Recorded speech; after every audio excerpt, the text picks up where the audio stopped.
تو که اومده بودی از حال انتقام بگیری، نابودش کنی. پس این وسط نامزدی با سمین از کجا اومد؟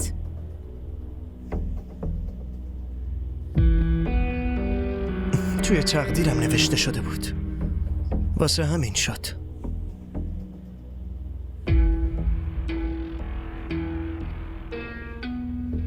نمیذارم این اتفاق بیفته. شما چه مشکلی دارین؟ تو چطور میتونی این کارو بکنی؟ من نمیذارم این اتفاق بیفته. من راز تو رو فاش میکنم. شما قبلا هم همچین تلاشی کردین؟ اینجا هم یه عالم آدمه. به هر حال شما با ازدواج من و سمین چه مشکلی دارین؟